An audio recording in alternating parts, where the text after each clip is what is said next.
আশা করি আপনারা সবাই ভালো আছেন, আমিও ভালো আছি। আপনাদের সবাইকে আমার পূর্বাজ লাইফস্টাইল চ্যানেলে আরও একবার স্বাগত জানিয়ে আজকের ব্লগটা শুরু করছি। তো আজকে রান্নাঘর থেকে ব্লগটা শুরু করছি। এখন বাজে হচ্ছে 11:30 প্রায়। আর আজকে হলো গিয়ে মঙ্গলবার দিয়ে, কালকে জানেন তো সোমবার ছিল, আপনাদেরকে বললাম তো। তারপরে না শিব ঠাকুরের পুজো করতে ভুলে গেছিলাম জানেন তো। এমনি চান টান করিয়ে ফুল দিয়ে রেখে দিয়েছি। তারপরে যখন গোপালের অন্ন দিতে যাই তখন খেয়াল হলো ও আজকে তো সোমবার দিয়ে, এবার তখন দেরিও হয়ে গেছে, প্রায় তখন 2টো বাজতে যায়। আবার বসে আমার শিব ঠাকুরের পুজো করলাম জানেন। তো যাই হোক, ভোরবেলায় পুজো টুজো করা হয়ে গেছে। ঘর তো এখন ফাঁকা, আমি একা একাই ঘুরে বেড়াচ্ছি, রান্না করছি, ঘর গুছাচ্ছি, এইসব করছি। তো এই যে আমি এখন এঁচোড়ের তরকারি রান্না করছি। এই যে দেখুন, যিশুর জন্য একটু লাউয়ের তরকারি করে দিয়েছি। ও তো খাবে না, এটা বলে তো লাভ নেই। আর এই যে ডাক্তার সাহেবের জন্য করছি, আর এই যে আমার জন্য একটুখানি তুলে রেখেছি, পরে আলাদা করে নেব। আর এমনি ভাত ডাল সবই হয়ে গেছে। আজকে একটু মুগের ডাল করেছি ওই ইয়ে দিয়ে, মটরশুঁটি দিয়ে। হ্যাঁ, খুব ভালো লাগে না খেতে, আজকে একটু করেছি। তো এই আর একটু ভাবছি কি ডিম সেদ্ধ যদি সময় থাকে তাহলে ডিম সেদ্ধ করে ওদেরকে একটু ওই মাখা মাখা কারি মতন করে দেবো, আর আমার মাছ হবে। তো দেখি আস্তে আস্তে করছি, কতটা কি পারি, কতক্ষণ কি ভালো লাগে। হ্যাঁ, তো চলুন আপনারা সঙ্গে থাকুন, দেখতে থাকুন। কি কি রান্না করলাম একবার দেখিয়ে দিই। এইখানে একটুখানি ডিমের ঝোল করে দিয়েছি। এইটা হচ্ছে মুগের ডাল করেছি, দাঁড়ান দেখাচ্ছি। আজকে মুগের ডাল করেছি, এই যে দেখুন মটরশুঁটি দিয়ে। হ্যাঁ, আর এখানে হচ্ছে এই যে আমার জন্য একটু এঁচোড়ের তরকারি করেছি। এটা হচ্ছে মাছের ঝোল। এখানে হচ্ছে লাউয়ের তরকারি, আলু ছাড়াই করে নিয়েছি। হ্যাঁ, আর এইটা হচ্ছে ওই এঁচোড়ের তরকারি আলু দিয়ে আর কি। তো চলুন, এবার যিশু ভাত খাবে, ওকে খেতে দিয়ে তারপর বাকি কাজ করব। খেয়ে দিই আমার গোপালকে প্রতিদিনের মতন। এই দেখুন, আজকে একদম হলুদে হলুদ করে দিয়েছি ওকে, দেখছেন? হলুদ জামা, হলুদ চুড়ি, হলুদ পাগড়ি, হলুদ হার গলার, সব হলুদে হলুদ করে দিয়েছি। হলুদ ফুল দিয়েছি, এই দেখুন হলুদ ফুল দিয়েও নিবেদন করেছি। আজকে ইচ্ছা করেই ওকে হলুদে সাজিয়েছি জানেন। ভাল লাগছে না দেখতে? দেখুন, এই দেখুন, এইমাত্র অন্ন দিলাম। আর এই যে সঙ্গে আরেকবার সবাইকে দর্শন করিয়ে দিচ্ছি। এই যে দেখুন, এই যে আজকে গুরুদেবের গলা একটা মালা পরিয়ে দিয়েছি। এই যে চলুন, হ্যাঁ এবার আমি খেয়ে নিই, তারপর আপনাদের সাথে গল্প করব। এখন বাজে হচ্ছে 2:40। তো আমার আর আমার ছেলের তো খাওয়া দাওয়া সব হয়ে গেছে। এবার একটুখানি পা মেলে বসবো, বুঝলেন তো। সকাল থেকে তো ওই নি ক্যাপটা পরে পরে কাজ করে যাচ্ছি, একটু পা মেলে বসার মতন সময় পাইনি জানেন। তারপরে আরও ফোন খুলে দেখছি, যেটা এতক্ষণ করছিলাম, ফোন খুলে দেখি না সকাল থেকে কতজন ফোন করেছে আমাকে, আমার বন্ধুরা। মানে আমি ফোন ঘরে রেখে দিয়ে রান্না করছিলাম, তো রান্নাঘরে কিচেন চিমনি চলছিল, আমি ওই জন্য শুনতে পাইনি। তারপরে ভিডিও করছিলাম, করছিলাম, কখন ফোন করেছে আমি মানে মিস হয়ে গেছে আর কি, ফোনটা দেখতে পাইনি সেভাবে। তো এখন দেখছি না ফোন কলগুলো, অনেক ফোন কল এসছে, প্রায় 4-5টা ফোন কল। তার মধ্যে একজনকে আমি অ্যাটেন্ড করেছিলাম, শিপ্রাকে। সে হচ্ছে আমি যে জিম করতে যাই সেখানে ও যায় আর কি। তো সেও দেখি না 2-3বার কল করেছিল, করে তারপরে ভিডিও করতে গিয়ে নজরে এলো, তখন ফোনটা ধরেছিলাম। তো অনেক কথা বললো, জিজ্ঞেস করলো কেমন আছি না আছি, তো সেই সব কী হয়েছিল। বলছে আমাকে কেউ কিছু বলে না, আমি শুধু ভাবি পূর্বাদি আসে না কেন, কি হয়েছে পূর্বাদি। তারপরে সব বললাম, বলে মা গো এত ঘটনা ঘটে গেছে, দেখো আমি কিচ্ছু জানি না। তারপরে বলছে তুমি তাহলে কবে আসবে। আমি বলি দাঁড়াও, এখন যেতে কি পারবো, এখন সামনের মাসটাও বিশ্রাম নিই, আর একটা এক্সরে করাবো পায়ে, ভালো হোক পাটা না। এখন কেমন আছে তো বললাম সব। বলছে পূর্বাদি তুমি ভালো হয়ে গেলে জিমে চলে এসো, বসে থেকো না ঘরে, যেমন পারবে করবে, যতটা পারবে করবে, কিন্তু তুমি জিমে এসো, ভালো লাগে না গো। আমি বলি না না যাবো, দাঁড়াও সুস্থ হয়ে নিই তারপর যা। বলছে হ্যাঁ হ্যাঁ তুমি এখন 1 মাস বিশ্রাম নাও, তারপরে এসো। তারপরে আমার অন্যান্য বন্ধুরা তারাও সব ফোন করেছিল, ফোন ধরেনি। তার মধ্যে একজন তো কি রেগে গেছে, সে তো আমাকে দমে গালাগালি করলো ফোন ধরিনি বলে। তারপরে রুবিদির কথা আলাদা করে কি বলবো, রুবিদি তো রোজই আমার হাজব্যান্ড এসে বলে, জানো ও তো ওই জিমের সামনের ওই রাস্তাটা দিয়ে আসে, বলছে জানো রুবিদির সঙ্গে দেখা হলো রাস্তার মাঝে, রুবিদি আমাকে আটক করে পুরো নামালো, নামিয়ে জিজ্ঞেস করছে, বলে বল কেমন আছে। ও রুবিদি আবার আমার হাজব্যান্ডকে আবার শোভনলাল বলে ডাকে, হ্যাঁ, বলে শোভনলাল কেমন আছে, বলে প্রতিদিন রুবিদি জিজ্ঞেস করে, প্রতিদিন আজ কেমন আছে, আজ কেমন আছে, হ্যাঁ পা কেমন আছে, বলে রুবিদি রোজ জিজ্ঞেস করে। তো ভালো লাগে এগুলো, জানেন তো, সবাই তো আর দেখা করতে আসতে পারে না। এই যে দেখুন আপনারা, আমার বললাম না, আপনারা আমার সুস্থতা কামনা করছেন, আমাকে বারবার আশীর্বাদ করছেন যেন ভালো হয়ে যায়। এই যে আমার বন্ধুগুলো আসতে পারে না, কিন্তু ফোন কল করে, ফোন করে করে আমাকে জিজ্ঞেস করছে, হ্যাঁ। তারপরে এই যে রুবিদির মতো মানুষ বলছে, রোজ রুবিদি জিজ্ঞেস করে, শ্রাবণীদি আমাকে তো মানে সব সময়ই সে ফোন করছে, ফোন করতে না পারলে মেসেজ করছে, কেমন আছো কেমন আছো। সেদিন তো ফোন করে কতক্ষণ কথা হলো, এই 2 দিন আগেই ফোন করেছিল, কেমন আছো পূর্বা জিজ্ঞেস করছো। তো এই যে দেখুন এইগুলো মানে সত্যি খুব ভালো লাগে, জানেন তো, খুব ভালো লাগে। সবাই তো আসতে পারে না কাছে, ফোন কলটাই যথেষ্ট আমার কাছে, তাই না বলুন।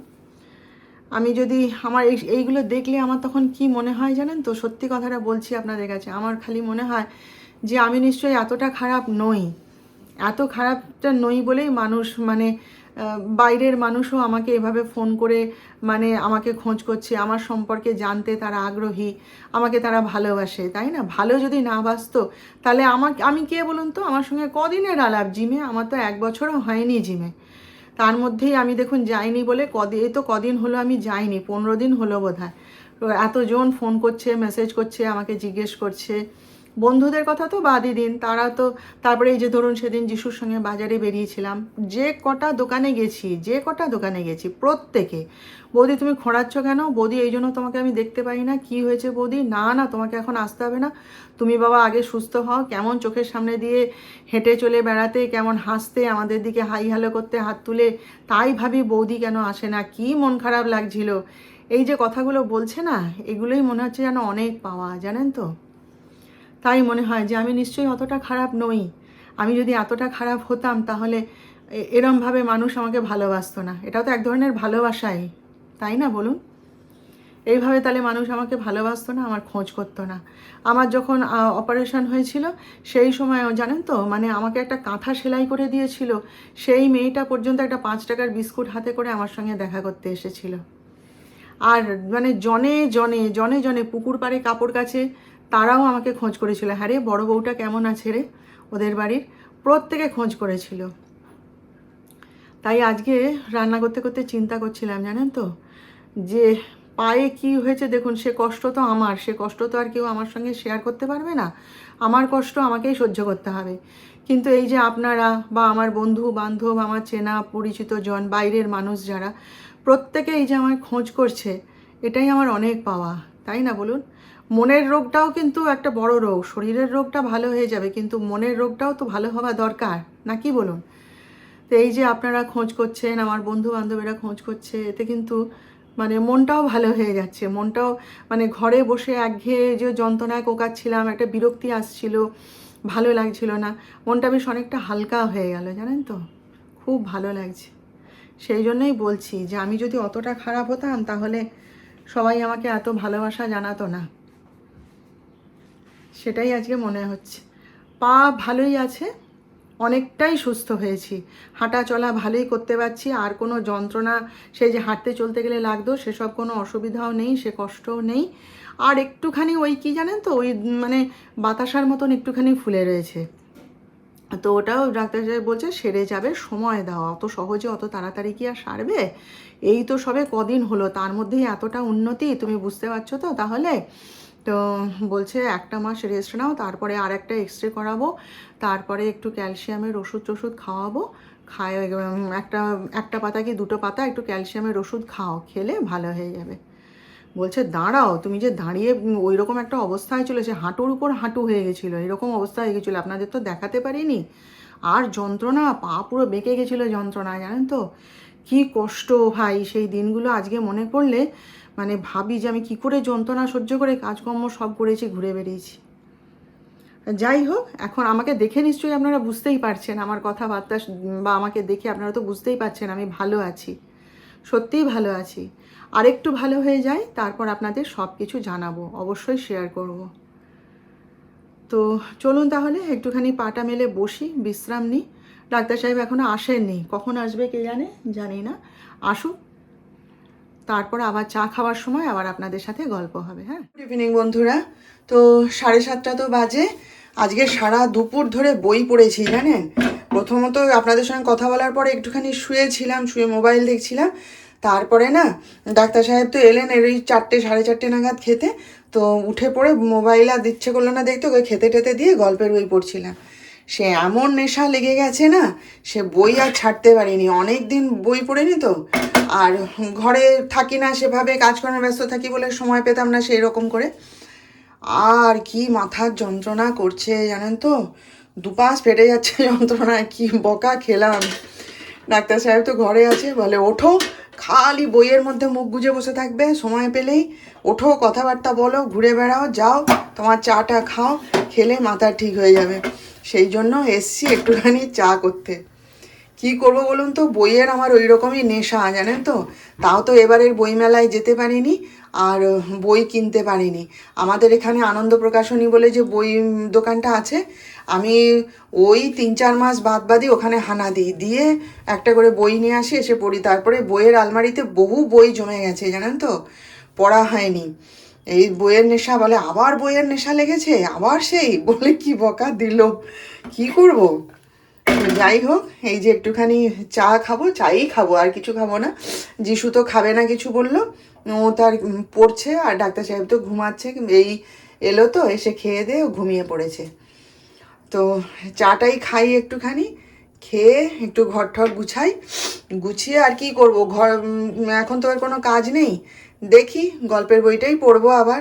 দারুণ একটা গল্প পড়ছি জানেন তো। আর আমি না ওই গোয়েন্দা গল্প খুব ভালোবাসি, এখন সেটা বাচ্চাদেরই হোক আর বুড়োদেরই হোক, আমি পড়ি। আমি আনন্দমেলাও যেমন পড়ি, আমি বড়দের মানে আমাদের বইও আমি পড়ি, আমার ভীষণ ভালো লাগে। আর গোয়েন্দা গল্প পেলে তো কথাই নেই। তো আমি একটা খুব ভালো মানে গল্প পড়ছি, সেটাকে ছেড়ে ওঠা কঠিন, বুঝলেন তো। চলুন, চাটা হয়ে গেছে, চলুন এবার ছুটি নেব আপনাদের কাছ থেকে। এখন বাজে হচ্ছে 11:45, আমাদের খাওয়া দাওয়া সব কমপ্লিট হয়ে গেছে। আর এবারে টুকিটাকি যা কাজ বাকি আছে সেগুলো করব। একটু পাম্পটা চালাবো, জল তুলে নেব, কারণ সকালবেলায় তো প্রায় দিনই লোডশেডিং হয়ে যাচ্ছে। তো লোডশেডিং হয়ে গেলে আমরা বাড়িতে এতগুলো লোক, সবারই অসুবিধা হবে। সকালবেলাটাতেই জলের দরকার হয়, সবাই বেরিয়ে যাবে, হুটো পাটি লাগে তখন। ওই জন্য জলটা একটু তুলে ওভারফ্লো করে রেখে দেবো, আর গেটে তালা দেবো। এই দিয়ে একটুখানি বসবো, বিশ্রাম নেব। তো অনেক গল্পই তো করলাম আজকে আপনাদের সাথে, কালকে আবার গল্প করব নতুন ব্লগে। তো চলুন তাহলে, আপনারা সবাই ভালো থাকবেন আর সাবধানে থাকবেন। আর আমার আজকের ভিডিওটা ভালো লাগলে প্লিজ একটা লাইক, শেয়ার, সাবস্ক্রাইব অবশ্য করে দেবেন।